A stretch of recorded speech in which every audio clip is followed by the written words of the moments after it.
किलवा के पात पर उगेलन सूरज मल झाके झोंके। किलवा के पात पर उगेलन सूरज मल झाके झोंके। ए करेलो छठ बरतिया से झाके झोंके।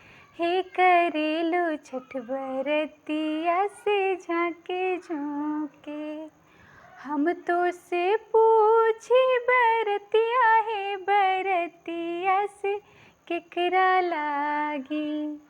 हम तो से पूछी बरतिया है बरतिया से केकरा लागी।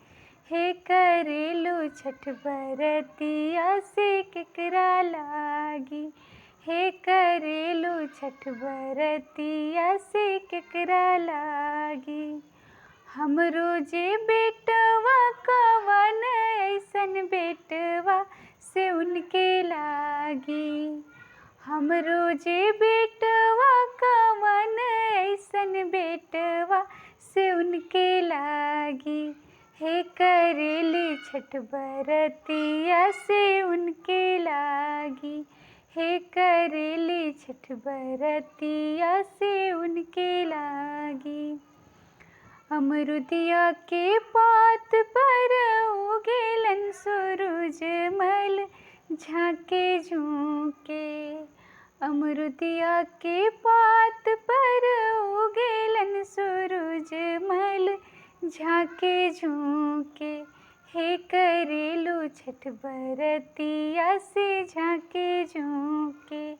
हे करेलो छठ बरतिया से झाके झोंके।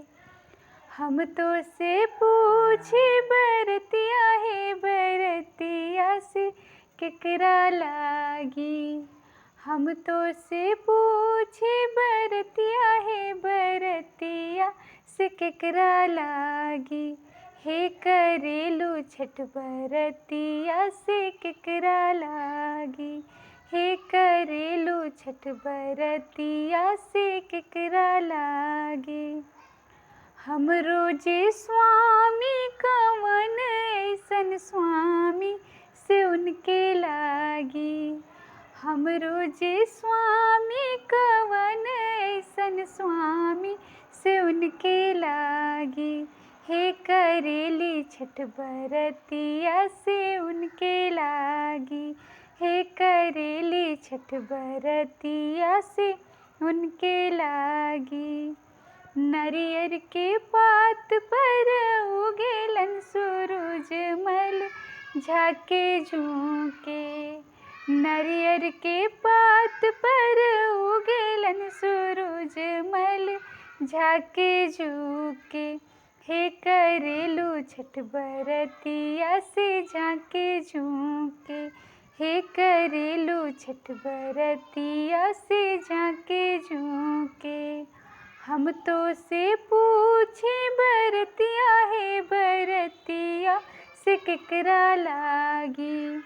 हम तो से पूछी बरतिया है बरतिया से केकरा लागी।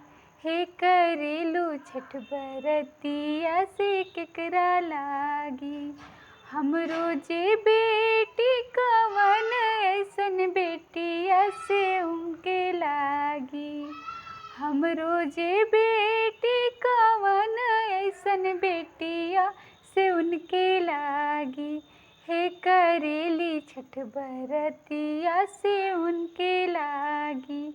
हे करेली छठ बरतिया से उनके लागी।